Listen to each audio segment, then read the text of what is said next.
এই ভিডিওতে বৈশাখ মাস ১৪৩২ বঙ্গাব্দের অমাবস্যার তিথি ও সময় জানানো হবে। বৈশাখী অমাবস্যার গুরুত্ব বোঝানোর চেষ্টা করা হবে। অমাবস্যায় দিন কি করা উচিত নয় তা নিয়ে আলোচনা করা হয়েছে। ভিডিওটি শেষ পর্যন্ত দেখুন। ভালো লাগলে একটি লাইক করুন। এরকম ধরনের ভিডিও দেখতে চাইলে আমাকে কমেন্টে জানান। আমার চ্যানেলে নতুন হলে চ্যানেলটিকে সাবস্ক্রাইব করুন। তাহলে এবারে চলুন সকল দেবতাদের স্মরণ করে ভিডিওর মূল পর্বে যাওয়া যাক। অমাবস্যা তিথির সময়সূচি।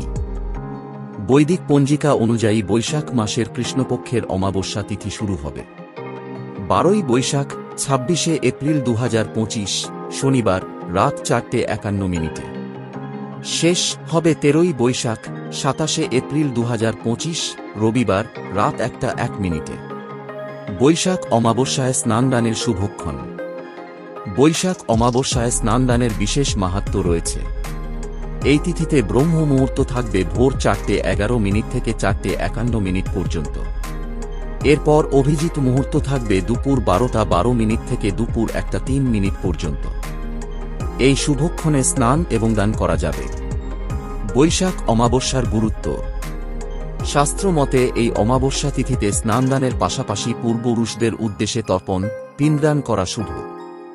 এই তিথিতে তর্পণ ও পিণ্ডদান করলে পিতৃদোষ থেকে মুক্তি পাওয়া যায়, পাশাপাশি পূর্বপুরুষদের আশীর্বাদও পাওয়া যায়। অমাবস্যা তিথিতে পবিত্র নদীতে স্নানের পর দরিদ্র ও অসহায়দের অন্ন, অর্থ, বস্ত্র ও ভোজন দান করলে অক্ষয় পুণ্য অর্জন করা সম্ভব হয়, পাশাপাশি ধনধান্য লাভ করা যায়। বৈশাখ অমাবস্যায় করণীয়। এই অমাবস্যা তিথিতে বিশেষ কিছু উপায় করার পরামর্শ দেয় ধর্মশাস্ত্র। বৈশাখ অমাবস্যায় ভোরবেলা স্নান করে মন্দিরে যান ও সেখানে বিষ্ণুর আরাধনা করুন। এদিন অশ্বত্থ গাছের তলায় তিলের তেলের প্রদীপ জ্বালিয়ে ১১ বার পরিক্রমা করুন। বৈশাখ অমাবস্যায় বাড়ির প্রবেশদ্বারের বাইরে দক্ষিণ দিকে সরষের তেলের প্রদীপ জ্বালাবেন। এই তিথিতে ঘিয়ের প্রদীপে জাফরান ও ২টি লবঙ্গ দিয়ে জ্বালালে শুভ ফল পাবেন। ডান হাতে ফিটকিরির টুকরো নিয়ে সমস্ত ঘরে ঘুরুন।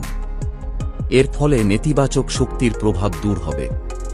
বৈশাখ অমাবস্যায় লাল কাপড়ে কর্পূর ও তিসির বীজ রেখে মৌলি সুতো দিয়ে বেঁধে নিন।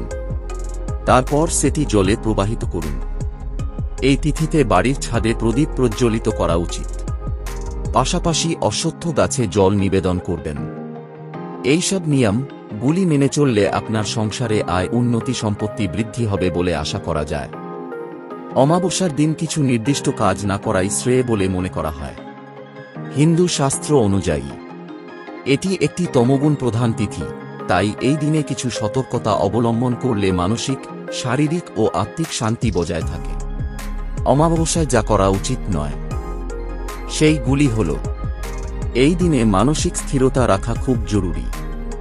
রাগ বা ঝগড়া করলে নেতিবাচক শক্তি আকর্ষিত হয়। অমাবস্যায় শরীরের কোনো অংশ কাটলে তা অশুভ শক্তিকে আহ্বান করতে পারে বলে বিশ্বাস করা হয়। অমাবস্যা নতুন উদ্যোগ, ব্যবসা বা গুরুত্বপূর্ণ সিদ্ধান্তের জন্য শুভ সময় নয় বলে মনে করা হয়।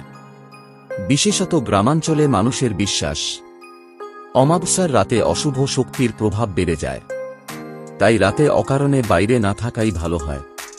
এই দিনে সুচিন্তা বজায় রাখা জরুরি। স্নান করা বাধ্যতামূলক। অপরিষ্কার জামাকাপড় পরা একেবারেই উচিত হবে না। এই দিন বাড়ি ঘর পরিষ্কার করা থেকে বিরত থাকতে হবে। যদি দরকার হয় তাহলে বাড়ি ঘর আগের দিন পরিষ্কার পরিচ্ছন্ন করে রাখুন।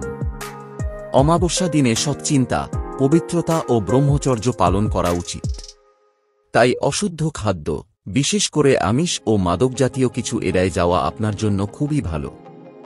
এই দিন পূর্বপুরুষদের প্রতি শ্রদ্ধা নিবেদনের দিন, তাই তাঁদের অসম্মান বা অবহেলা অশুভ ফল বয়ে আনতে পারে। তাই আপনারা কেউ ভুল করেও পূর্বপুরুষদের অসম্মান করবেন না। পরামর্শ: অমাবস্যা দিনটিকে আত্মবিশ্লেষণ, ধ্যান, জপ, পিতৃতর্পণ ও দানধ্যানের মাধ্যমে কাটালে খুব শুভ ফল লাভ হয়। আজ এই পর্যন্তই। আবার দেখা হবে অন্য কোনো ভিডিওতে। ভিডিওটি ভালো লাগলে শেয়ার করুন, কমেন্ট করুন। আমার চ্যানেলে নতুন হলে চ্যানেলটিকে সাবস্ক্রাইব করুন। ভগবানের কাছে কামনা করি সকলে সুস্থ থাকুন, ভালো থাকুন। ভিডিওটি শেষ পর্যন্ত দেখার জন্য ধন্যবাদ।